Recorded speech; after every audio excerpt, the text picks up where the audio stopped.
जय श्री राम मेरे प्यारे बहन भाइयों।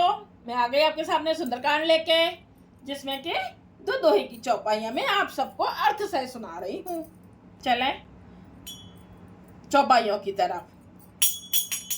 सोने सुत भदलंकी सिरसाना, पठय से मेघ नादे बलवाना, मारस जन सुत बांध सिताही, देखिए कपह कहाँ करे आही। पुत्र का वध सुनकर रावण क्रोधित हो उठा और उसने अपने जेठे पुत्र बलवान मेघनाद को भेजा। उसने कहा कि हे पुत्र, मारना नहीं, उसे बांध लाना। उस बंदर को देखा जाए कि कहाँ का है। मारने के लिए मना कर दिया और बोल रहा है कि लेके आना, उसको मारना नहीं।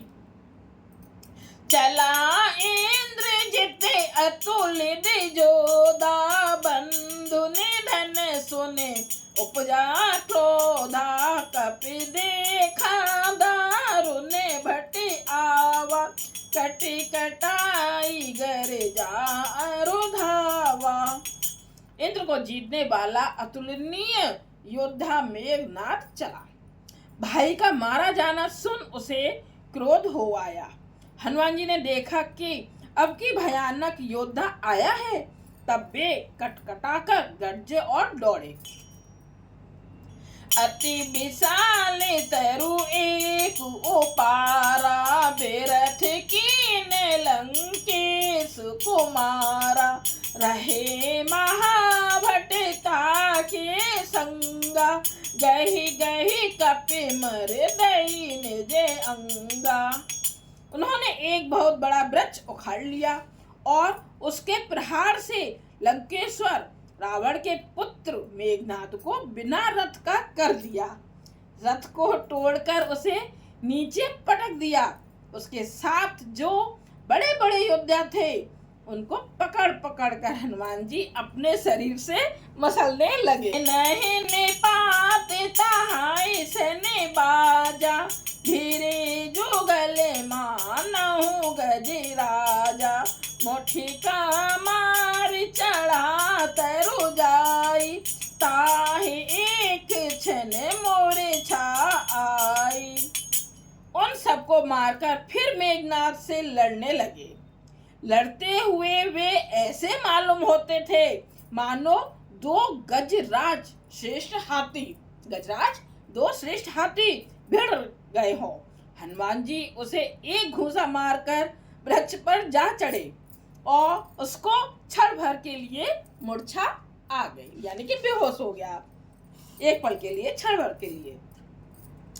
उठे बहोर के से भव माया, जीत न जाई प्रभंजन जाया, ब्रह्म अस्त्र ते साधा, कपि मन कीन विचार, जो ना ब्रह्म सर मानो, महिमा मिटई अपार।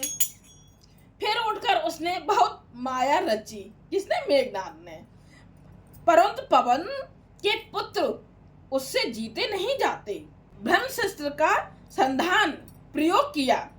तब हनुमान जी ने मन में विचार किया कि यदि ब्रह्मशस्त्र को नहीं मानता हूं तो उसकी अपार महिमा मिट जाएगी।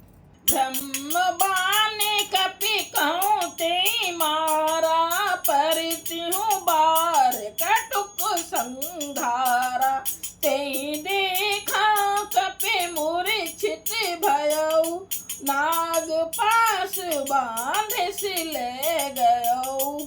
उसने हनुमान जी को ब्रह्म बाण मारा, जिसके लगते ही वे वृक्ष से नीचे गिर पड़े। परंतु गिरते समय भी उन्होंने बहुत सी सेना मार डाली। ये तो हनुमान जी ने अपने जानबूझ के बाण को अपने लगवाया है। जब उसने देखा कि हनुमान जी मूर्छित हो गए हैं, तब वह उनको नाग पास में बांध कर ले गए। जा सुना में जपे सुनाऊं भवानी, भव बंधन काट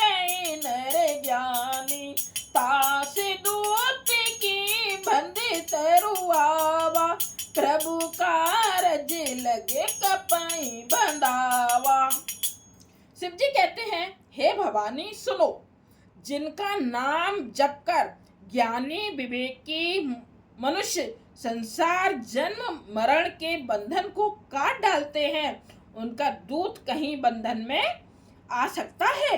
किंतु प्रभु के कार्य के लिए हनुमान जी ने स्वयं अपने को भनवा लिया।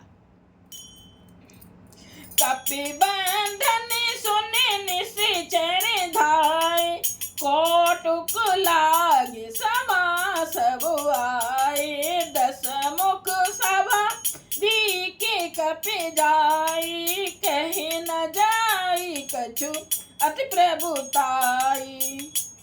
बंदर का बांधा जाना सुनकर राक्षस दौड़े और कौतुक के लिए यानी कि तमाशा देखने के लिए सब सभा में आए। हनुमान जी ने जाकर रावण की सभा देखी। उसकी अत्यंत प्रभुता यानी कि ऐश्वर्य कुछ कही नहीं जाती। करे जोरे सोरे दिशे पे विनीता, भृकुटि बिलोकत सकल सभीता, देखे प्रताप न कपि मन शंका, जे में अहे गण महु गरुड़े आशंका। देवता और दिक्पाल हाथ जोड़े बड़ी नम्रता के साथ भयभीत हुए। सब रावण की भौं ताक रहे हैं, उसका रुख देख रहे हैं। उसका ऐसा प्रताप देखकर भी हनुमान जी के मन में जरा भी डर नहीं हुआ। वे ऐसे निशंक खड़े रहे जैसे सर्पों के समूह में गरुड़ निशंक यानी निर्भय रहते हैं। कपहि बिलोक दसानन, बेहसा कहि दुर्बाद, सुत बद सुरत कीने पुनि, उपजा हृदय विषाद। हनुमान जी को देखकर रावण दुर्वचन कहता हुआ खूब हंसा। फिर पुत्र वध का स्मरण किया तो उसके हृदय में विषाद उत्पन्न हो गया। ये हुआ हमारा 10वां भाग। लाइक कीजिएगा, कमेंट्स कीजिएगा और सब्सक्राइब कीजिएगा। जय सिया राम। श्री रामचंद्र जी हनुमान जी आप सब पर बहुत कृपा करें, आपके घर में सुख शांति और समृद्धि सब कुछ आए। जय सिया राम।